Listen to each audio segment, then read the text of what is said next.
घोर बदरिया बरसे रे हरी। ये कौन सी गीत है? कजरी। सब लोग हाथ उठा के बताएं। कजरी। वेरी गुड, बहुत अच्छे। आप लोग गीत भी पहचानते हैं, स्वर भी पहचानते हैं। स्वर से आपने पहचाना है कि ये गीत कौन सी है? कजरी। दूसरा गीत है, अरे सावन पैया पखारे ऐसन दसवा हमार है।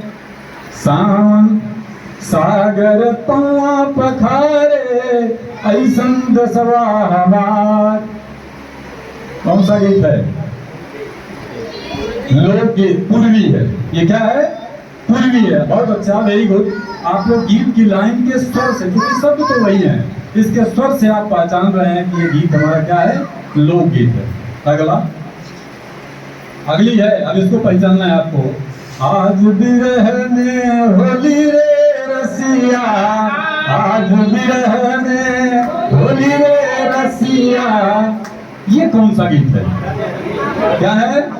ये भी स्थानीय भाषा का ही ये गीत है, जिसको हम होली के रूप में जानते हैं। बहुत अच्छा, बहुत बहुत धन्यवाद आप लोगों को, क्योंकि आप अपने स्थानीय भाषा के गीतों को, उसकी सहजता को, उसकी समरसता को और उसकी संस्कृति को आप पहचानते हैं। निश्चित रूप से मैं ये कहने को विवश होता हूँ कि हमारी भारतीय संस्कृति में जो हमारी लोकगीत होती है, ये हमारी आत्मा होती है, हमारे व्यक्ति की आत्मा होती है, हमारे समाज की आत्मा होती है, हमारे संस्कृति की आत्मा होती है, और हम उसको समझते हैं अपनी भाषा में, अपने लय में, अपने गीतों में उसे प्रस्तुत भी करते हैं। तो हम आगे चलते हैं, क्योंकि टॉपिक लंबा हो जाएगा। तो हमारा प्रस्तावना के प्रश्न हो गए, उत्तर आपने दे दिया, उद्देश्य कथन हो गया। प्रस्तुतिकरण में हम चलते हैं। अब हम दो विधियों का प्रयोग करेंगे, पहला है व्याख्यान और दूसरा है प्रश्नोत्तर। जब हम जो अपने यहाँ भाषा बोलते हैं और उसमें समझते हैं, जैसे यहाँ उत्तर प्रदेश में जहाँ पर हम आज यहाँ पढ़ रहे हैं या पढ़ा रहे हैं, वहाँ पर अधिकांश जो भाषा बोली जाती है, यहाँ बैठो, आई जाइयो कि न आई जाइयो, ले हो न ले हो। कौन सी भाषा है? अवधी। बहुत बढ़िया, वेरी गुड। ये हमारी जो अयोध्या से इधर तक बोली जाती है, इसको अवधी भाषा कहते हैं। दूसरा है आई ना बैठी, आप तक तो है। कौन सी भाषा है? पूर्वी। कौन सी भाषा है? पूर्वी। इसी तरह हमारे यहाँ एक ब्रज भाषा भी है, जो अवधी और ब्रज लगभग बोलेंगे तो दोनों एक ही जैसा लगता है।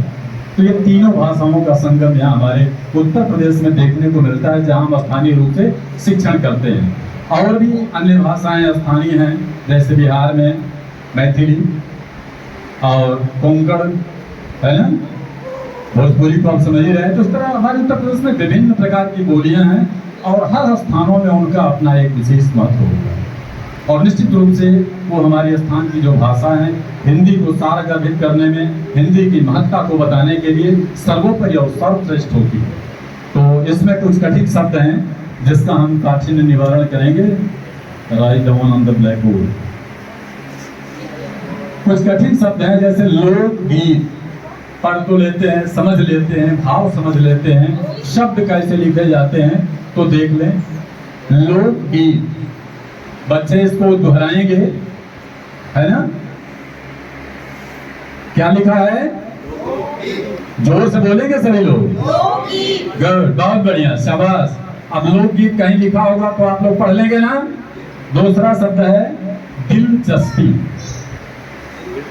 दिलचस्पी, जब हीर और रांझा के गीत पंजाब में गाए जाते हैं ना, तो लगता है कि गाने वाला ही रांझा है या हीर है। अगर वो स्त्री है तो अपने को समझ लेती है, और पुरुष है तो अपने को समझ लेता है ना। उसी तरह से हमारे गीत होते हैं, जो दृश्य तो उनका होता है और दृष्टांत अपना होता है, जिसमें हम अपने को मान करके वो गीत लिखते हैं। हमारी भोजपुरी में बहुत सारे गीत हैं, जैसे महिलाएं पहले उनके पति देव लोग बाहर चले जाते थे तो गीत गाती थी। एक एक फुट देते हैं जब तक शब्द आते हैं, उसमें लिखे अगला शब्द है इसका ग्राम्य। ग्राम्य, तो वो गीत गाती थी, उनकी लाइन एक बताते हैं कि पिया पैर देसवा निकली गईले रे साखी पिया परदेसमा, निकली गईले रे साखी अवैले सावन। सावन में बहुत बिरह होता है कि अइले सावन जिया जरी गईले रे साखी। जिसके घर सावन उसका सावन में नहीं होता है तो पत्नी का दिल घर द्वार कहीं लगता नहीं है। तो ये गीत है अपने विरह का जो शब्दों में, भावों में और अपनी स्थानीय भाषा की बोली में व्यक्त करती है। तो आइए हम काठिन्य शब्दों का निवारण करते हैं। पहला शब्द क्या था? लोकगीत। क्या पढ़ेंगे? दूसरा शब्द है दिलचस्पी। क्या है? जोर से बोले। दिलचस्पी। गुड, बहुत बढ़िया। तीसरा शब्द है ग्राम्य। क्या होता है? ग्राम्य। अब समझ गया ना, ग्राम्य में होता है गांव। दिलचस्पी माने आनंद, रुचि। क्या होता है? रुचि। और लोकगीत स्थानीय भाषा में गाए जाने वाला गीत। तो चलिए अब हम कुछ बोध प्रश्न करते हैं। ये हमारा अगला स्टेप है कि समूह में गाए जाने वाले गीत को, समूह में गाए जाने वाले गीत को क्या कहते हैं? समूह गान। और क्या कहते हैं? और क्या कहते हैं? लोकगीत। बहुत बढ़िया। क्या कहते हैं? देखते हैं महिलाएं सोहर गाती हैं, अकेले नहीं गाती हैं। एक साथ 3 बोलेंगी, दूसरे तरफ से 10 पकड़ेंगे। पकड़ने का मतलब दोहराएंगे। अगला है लोक गीतों से हमें क्या क्या पता चलता है? भाषाओं का पता चलता है। बहुत अच्छा, भाषाओं का पता चलता है और वहाँ की संस्कृति का पता चलता है और वहाँ के परिवेश का पता चलता है और बताएं वहाँ के वस्त्र का यानी वेशभूषा का और जो गा रहा है उसकी विरह, वहाँ के रहन सहन का। हाँ, बहुत बढ़िया। और जो गा रहा है उसकी विरह वेदना का भी पता। हाँ, जो कह रहा है उसकी विरह वेदना का भी पता लगता है। वाह, क्या बात है। अगर कहीं उसका पति सौभाग्य से घर नहीं है तो सारी कहानी जस की तस। महिलाएं सब उसी को देखती हैं, और कहीं है तो दूसरे को देखती है। है ना? तो ये चीजें होती हैं। जैसे समूह में गीत आता है और उसका पति है वो गा रही है विरह का, तो लोग सोचते हैं कहीं और के लिए। अगर शायद उसी का नहीं है तो सब घूम के वही के देखती है। ये गीत वही के लिए है ना? खैर अपनी अपनी समझ है भाई, यही बात समझ है। तीसरा प्रश्न है कि लोकगीत के कौन कौन से नाम हैं? लोकगीत के नाम। लोकगीत में कौन कौन से गीत आते हैं? बिरहा, बहुत अच्छा है। और सोहर, बहुत बढ़िया। कजरी और हाँ मल्हा, बहुत बढ़िया। और हाँ आला, बहुत बढ़िया।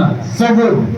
आला तो हमारा वो गीत है जो चलता हुआ चरवाहा भी गाता था, पूरे दिन गाता था, तब भी घटना उसकी खत्म नहीं होती थी। इसको हम बोलते हैं भारतीय इतिहास का लोकगीत का वो क्या बोलते हैं, सम्राट ही था एक तरह से आला।